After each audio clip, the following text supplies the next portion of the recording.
Hi, everyone. Thank you for listening to today's mini lecture, where we're going to continue our discussion of Robert Louis Stevenson's Strange Case of Dr. Jekyll and Mr. Hyde in light of Eve Sedgwick's chapter Toward the Gothic, which is from her book Between Men. So I know Sedgwick's chapter might have been a little bit complicated to understand, so I'm going to try to break it down and simplify it for you. Okay, so let's get right down to it. Okay, so Sedgwick's main point is that in modern Western culture, and by modern we mean like maybe the 1600s onward to the present day, that there's a rise in homophobia, especially towards men, right? Men who have sex with men, but that this does not just have implications for the gay men it is ostensibly directed against.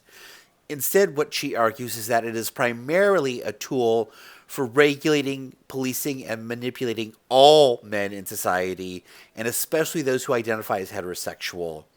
And she says that the Gothic novel, which was mostly popular in the 1700s and the 1800s, and which includes novels like Jekyll and Hyde, was an important early expression of this homophobia meant to control heterosexual men. Okay? And this is how she makes her argument. So, first of all, she builds off of the anthropological insight. So, this is an insight from anthropologists that what is central in patriarchal cultures and what helps to sustain patriarchal cultures is the exchange of women between men in order to cement kinship ties between different groups. A holdover of this that persists even into modern culture is in weddings, when the father of the bride traditionally hands the bride off into her husband. So symbolically, what that's doing is it's saying that, okay, by our group giving your group this woman, we are cementing a tie between our two kinship groups. So, in order for this to be sustained, culture is very invested in two things. One, the domination of women, so that, they don't have minds of their own, that they could just be used as tokens in these exchanges between men and between kinship groups.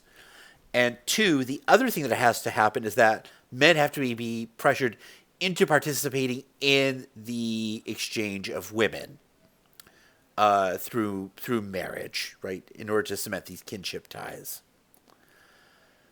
So what you get from the 1600s through the 1800s is, for the first time in history, you see the rise of a visible gay male culture in the West. And there are numerous reasons for this. We don't have to get into them right now, but stemming from capitalism and urbanization and things like that. Okay, but the main idea is that you get a visible gay male culture during this time. And along with the rise of this visible gay male culture in the West, in urban areas, is you also get the persecution of gay men. What Sedgwick says is that the purpose of persecuting these gay men, bringing them up on trial, executing them, etc., the purpose of that was not actually to eliminate men who have sex with men, gay men, from the population, but rather to serve as a warning. And that warning wasn't primarily to other gay men, but it was to serve as a warning to all men in society. And what the message was that if you decide not to participate in the exchange of women, but you instead decide to try to opt out of that by just having relationships with men, these are what the consequences are. The consequences are going to be very bad. And you're going to be punished, and you're going to be an outcast from society.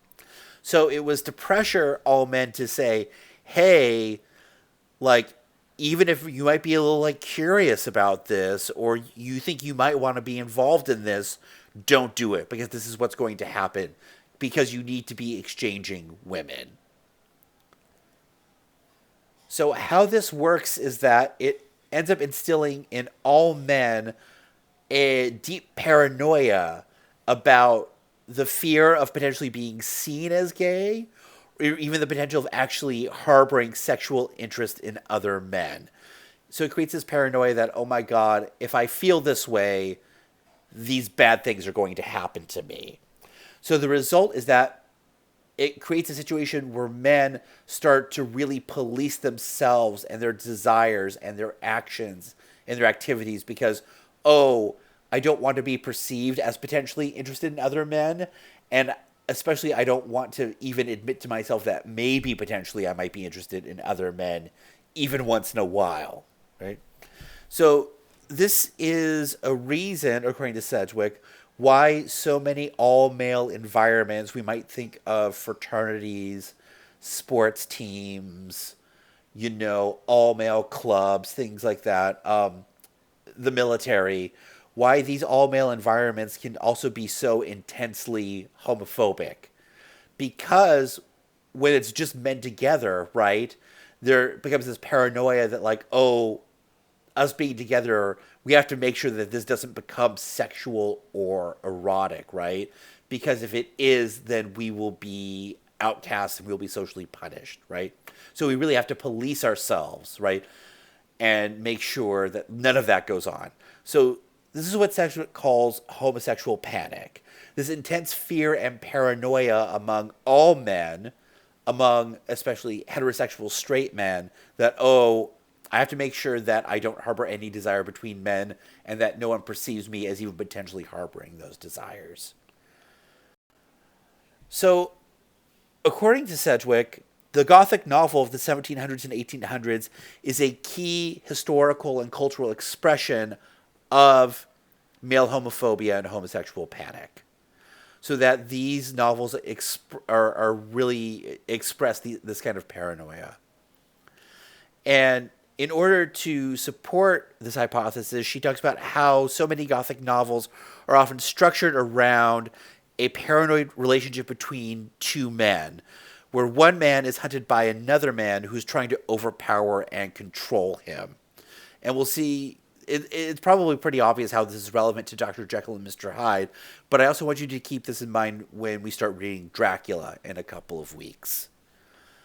So, for Sedgwick, the fact that these Gothic plots express or focus around one man being hunted by another man and this kind of fear and paranoia, like, oh my God, I'm going to be caught by this other man, is a kind of rendering explicit or metaphorical the internal psychological state of all normal men who suffer from this homosexual panic, this fear that they might be gay or they might be perceived to be gay, and this fear that they might harbor these desires. So, one of the key features of the Gothic for Sedgwick is this expression of homophobia and internalized homophobia.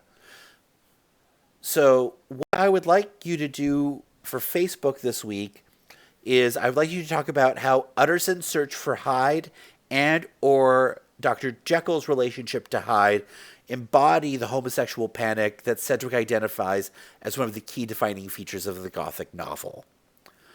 Okay, that's all I have to say for today. Thank you for listening. And as always, if you have any questions, feel free to contact me via email or on our Facebook group or schedule an appointment to talk with me in virtual office hours. Okay, bye.